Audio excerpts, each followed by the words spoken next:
welcome back to my channel. Thank you so much for popping by today. Today I'm going to be answering a few questions. I posted a poll on my Instagram asking people if they had any questions about what it's like to be a twin mom, specific to raising the twins or having them, or just like twin mom life in general. So today I'm going to be answering those questions for you here. Let's get to it. So one of the questions I got was, how do you manage keeping them on the same schedule? This is one I get all the time, and I can honestly say, if you watch my last video, check it out up here, that it's one of the biggest tips that I have as a twin mom is to keep your kids on the same schedule as much as you possibly can.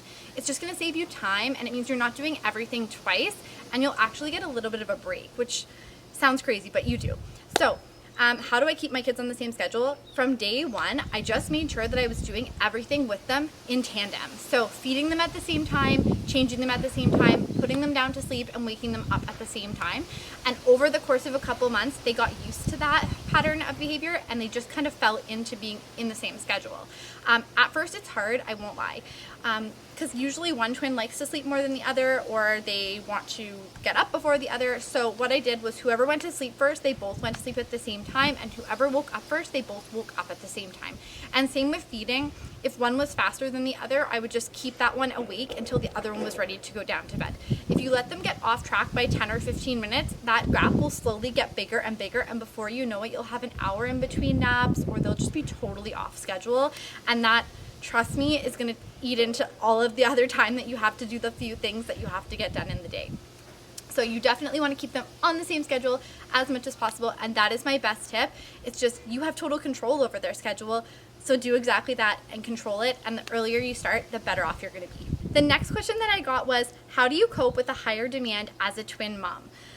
This is one that I had to think a lot about. Honestly, it's something that I feel like you just kind of adapt to. When I first found out that I was going to have twins, I was, not gonna lie, mortified. I had already had one daughter, and I knew how much work one child is. So I had no idea how I was gonna manage to have twin babies plus my toddler. But it's kind of the same as when you transition from no kids to one. You just figure it out. Because you have to, at the end of the day, you have to keep these little humans alive and happy. So somehow it all just works out. I think the biggest thing, again, I mentioned it in one of my previous videos, is just to be patient, try and go with the flow, especially in the beginning. Get them on a schedule and stick to it, and it's going to make your life so much easier. I promise you, just do it. It's a little bit of a struggle at first, but it's totally worth it. And it will help you keep up with their demandingness, because they are demanding. Like, it's crazy. These next three questions are kind of all to do with having the twins and actually their birth. So I'll kind of talk about them all back to back. Did you find your stomach was significantly larger with twins? Any advice for stretch marks? I did. So with my first daughter, I was really small. I just carried small. She actually had intrauterine growth restriction a little bit. She was only 6 pounds when she was born, so I didn't get very big at all. People thought I was like 30 weeks when I was actually 39 weeks. It was crazy. With the twins, I still carried small, but it was substantially larger than with my first, which is insane. I was very nervous about getting stretch marks, but I just did my best to lather up with tons and tons of cocoa butter. It is my favorite thing. Anything that has cocoa butter in it. So I just used like the Body Shop or Bath and Body Works cocoa butter lotion, and I put that on religiously every single night before I went to bed. As soon as your stomach starts to feel dry or itchy at all, that's when you're gonna get stretch marks, and because that's when your skin is like starting to stretch and pull. So I would never let my stomach get like that. I constantly applied lotion all the time, and I seriously feel like it helped. I ended up with, at least I haven't seen any yet, stretch marks. That said, my stomach did stretch a lot, so I do have a little bit of more wrinkling in my skin that I don't think will ever go away. It's just one of those things that I get to carry as a mark of having had twins and being a twin mom. So I am totally proud of it, and I will not hide it.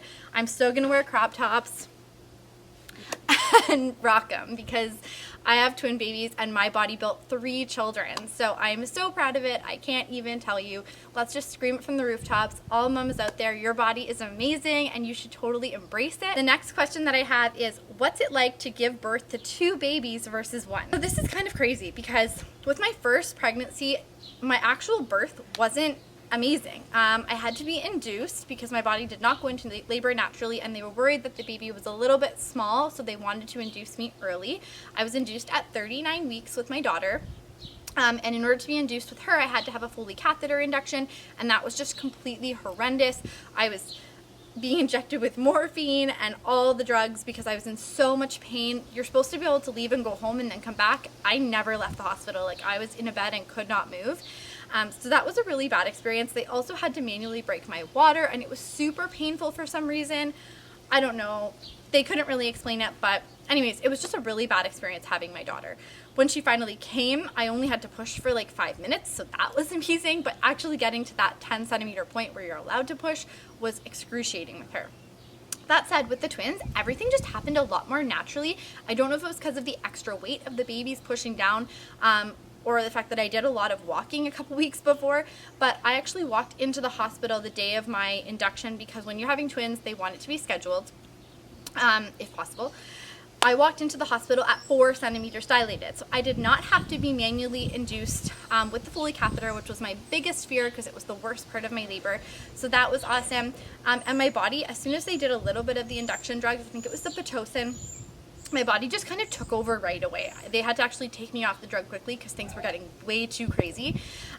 So with the twins, my labor just progressed. It's like the nurse said to me, she's like, your body knows what to do now. The first pregnancy, your body doesn't have a clue what's going on, but with the second one, your body is totally prepared and knows exactly what it needs to do. So it's going to be a lot smoother. I'll also tell you that the twins were born naturally. They, another question that I had was how many minutes apart are they? They are 4 minutes apart. So my son was first. He was born at 1:25 p.m. on June 29th. So they are just over 11 months old now, which is so crazy. And my daughter was born 4 minutes later at 1:29 p.m. So they broke my first water, which was my son's, and he was born, like, it escalated my contractions significantly, and he was born about 2 hours after that, but they weren't able to break my daughter's water because they were in separate sacs until after my son was out. So literally he came out, they let me look at him and just kind of touch him for a second, and then they broke my second water, and my daughter was actually born footling breech. So she was laying up across like this. Her head was here, her bum was here, and her feet were hanging down. So after my son came out, they had to, this is awful, this is graphic, I apologize. They had to reach up, grab her by the feet, and then they had me push while they pulled so that they could get her out and so that she wouldn't get stuck.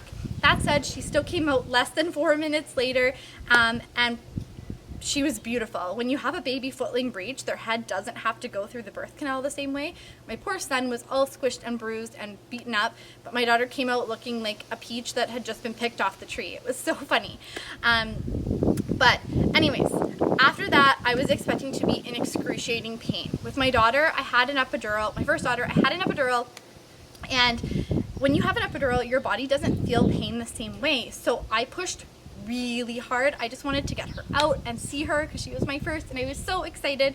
Not that I didn't feel that way with the twins, but I knew from my first pregnancy that if you push too hard, it hurts after. Like, oh my gosh, I felt like I got hit by a truck for like a week after having my daughter. I could not hold my bladder at all for like probably 3 to 4 weeks. I would have like little accidents all the time. I had to constantly wear like a pad. But with the twins, I was totally expecting that to happen too. I was like, I'm birthing 2 babies. It's going to be double as bad. But it was actually the total opposite. I don't know if I just didn't push as hard or they were slightly smaller. My twins were born at 4 pounds 12 ounces and 4 pounds 13 ounces. So they weren't that much smaller. Their heads were still pretty big. But in terms of size, they were a bit smaller than my daughter. I was able to get up and walk around with no pain only about an hour after they were born, and I had no problem with holding my bladder at all. So again, I don't know if that's just a second pregnancy thing or if it was because they were a little bit smaller. I can't really say, but my second pregnancy with the twins, giving birth to them, was much less difficult on my body. Thank you so much to everybody that participated in my questionnaire and asked those questions about the twins.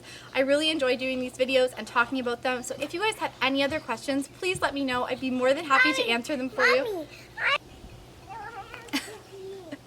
Thanks so much again for popping by, guys. If you like this video, don't forget to give it a big thumbs up, like, subscribe, and hit that little notification bell so that you'll be notified as soon as I post new content. I do plan to get back on a regular posting schedule of every single Friday.